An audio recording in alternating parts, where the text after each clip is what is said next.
Good evening, ladies and gentlemen. Isaiah Warlock here. Surprise!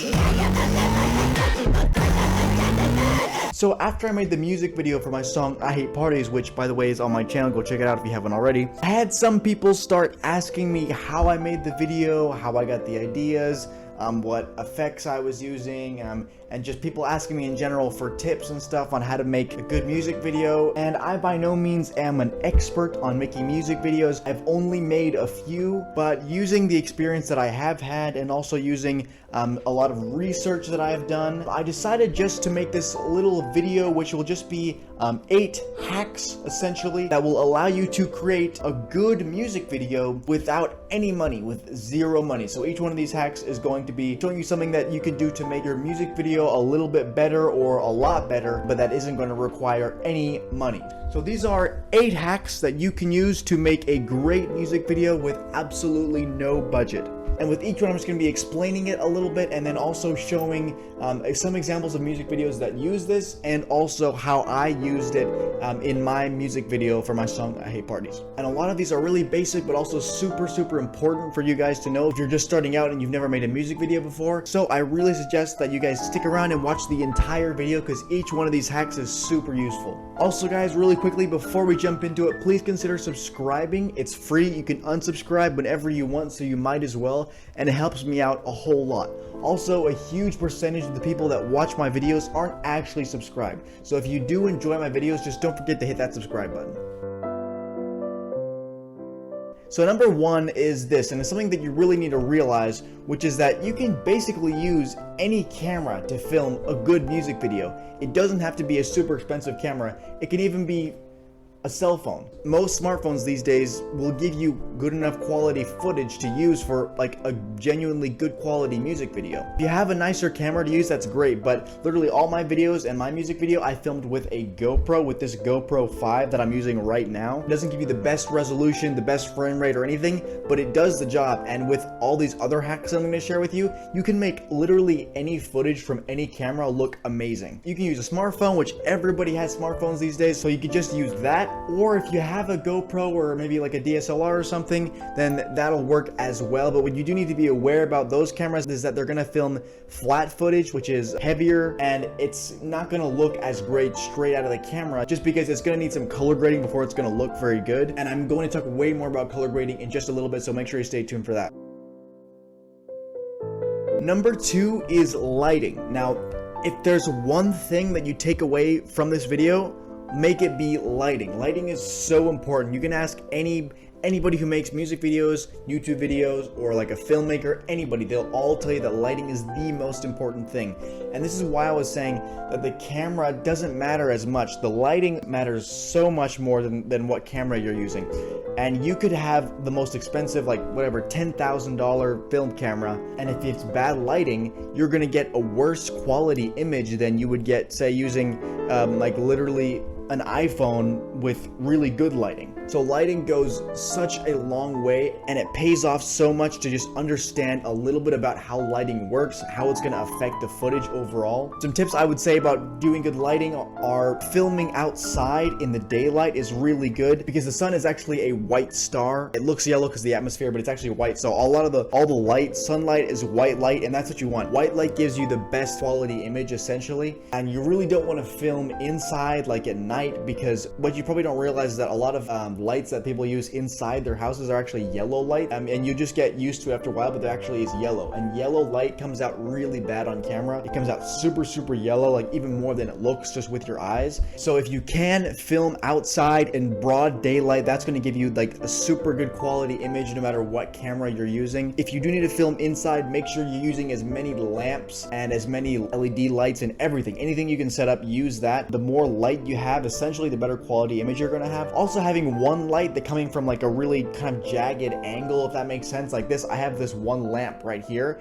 and as you can see, it gives a pretty good quality image even though the camera isn't the best. I also have some lights back here doing some ambient light, but having this one light pretty strong light coming from like this angle gives a better quality image than say a bunch of smaller lights all around. So yeah, having like one light or two lights, and 3-point lighting is, you know, talked about by a lot of people that as being like a super good thing. So 1 to 3 light sources, pretty bright light sources, that's going to give you the best quality image. And obviously play around with that for different effects and for different you know, ideas. Like you can get really cinematic, really dramatic with your lighting if you want to. In the I Hate Parties music video, a lot of just the regular lighting, I was just using this lamp actually just for like a 1-point dramatic lighting with super harsh shadows and highlights. But also like a huge theme in the whole music video is like colorful lights. So Christmas lights like these ones, but colorful. And I used a projector to project different things, such as one solid color of light on me, or sometimes like spinning colorful lights. The way you're lighting the scene changes it so dramatically. So it's a huge thing to keep in mind.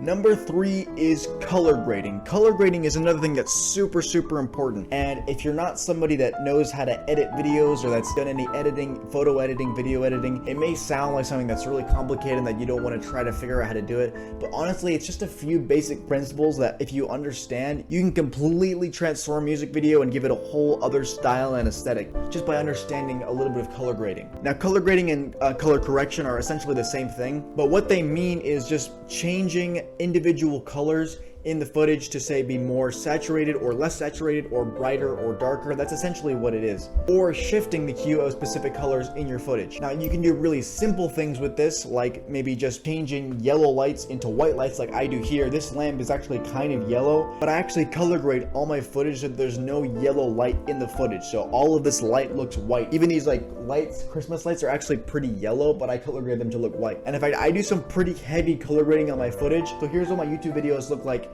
with color grading, and now here is what my footage looks like not color graded. It looks way worse, looks really bad, but if we go back into color grading mode, it looks way better now. At least that's a YouTube video, but in my music video, I Hate Parties, I didn't do anything crazy with the color grading, but basically the music video is focusing mainly around the primary colors. So those colors I saturated, and everything else in between I desaturated it just to give it a more dramatic feel, leaning more towards those colors. But you can also get really crazy with color grading. For example, Denzel Curry has that one music video in which his skin is like, I don't know, purple or green or something, I don't remember. But you can do that with color grading, or like It's Okay to Cry has that one music video where the sky is red. And literally, if you just take a few minutes to learn how to do color grading, there's tutorials for any editing software you're using. There's tutorials for color grading. It's really simple, you can figure out in a few minutes. But literally, like to make the sky red, all you have to do is pick the color blue and hue shift it until it's red, maybe saturate it a little bit if you want to, and now you have a red sky. Or you can change the color of your skin tone to like purple or whatever. There's infinite possibilities with color grading. And any good video editing program is going to allow you to do color grading, and there are free ones that allow you to do color grading, but I will talk more about video editing programs a little bit later, so make sure you stay tuned for that.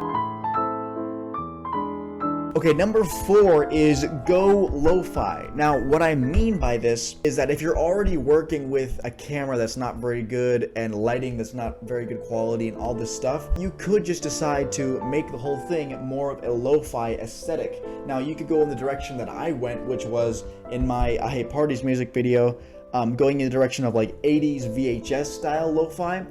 There's that direction, and there's a few options there. Or you could go in like another lo-fi direction, which is like the hipster vinyl crackly chill lo-fi beats, kind of that direction. And there's a whole bunch of different subgenres of lo-fi you could go down in that direction. And this is a really good idea, especially if it matches the music, the song that you're using in the music video. You know, you can go lo-fi, and then that's kind of an excuse to have bad gear, have bad lighting, everything, because it's supposed to be lo-fi, so you can kind of cover up a lot if you go in a lo-fi directions. So I think that's a pretty good hack. Okay, number 5 is have a color palette. Now, I see so many music videos these days that are like, it's just the artist performing in this location and this location, and there's people and trees and buildings and all these different colors, and there's no discernible color palette. But having a color palette, having maybe 3 or 4 colors that you stick to at all times, really will give your video like its own aesthetic and its own style, and it'll make it stand out. And like in my YouTube videos, obviously my color palette is black, white, and red. All my videos, in my videos, it's just those colors, and even all my thumbnails, it's just those 3 colors. And that's my color palette, that's my aesthetic. And for my music video, the color palette was the primary colors, green, red, and blue, and then black. And so that's kind of a bit more extended color palette, but that's the color palette, and it works in the music video. So really picking 3 or 4 colors to go with and stick to, and you can enforce that color palette using color grading, but that's really just gonna give your video its own aesthetic, its own style. Number 6 is play with time. Now, it has become completely common practice these days in music videos to be messing around with the time. I'm sure you've noticed in music videos how an artist will be like singing or rapping or something, but it'll look like they're kind of moving in slow motion, but they're still in sync with the song, or like the other way, they're going really fast, but they're like still in sync with the song. That's actually really easy to do. And if you do it in your music videos here and there, it'll give your music video like a way more professional feel, because it's just completely common practice in music videos to do this kind of thing nowadays, and you really can't find a music video that doesn't do this at some point in the video. And basically the way you do this is that when you're going to film the music video and you're putting on the song to listen to sing it or to rap it or whatever, to make it look like you're going in slow motion, you speed the song up. You put it at say 1.5 speed, and then you sing it to that speed. And then when you're going and editing it, you slow that footage down 66.66%, and then it's going to sync up with the song, but it's going to look like you're moving in slow motion. And it's the exact opposite to go in fast motion. When you're playing the song to sing along with it in the video, you play it at say 0.5 speed. And then when you're editing it, you speed it up 200%. And then it's in sync with the song, but it looks like you're going really fast. This is just a super simple technique. You can learn how to do it. I've explained how to do it just now, but there's tons of tutorials on YouTube that you can go watch and get a better understanding of how to do this. And it'll just make your videos look way more professional.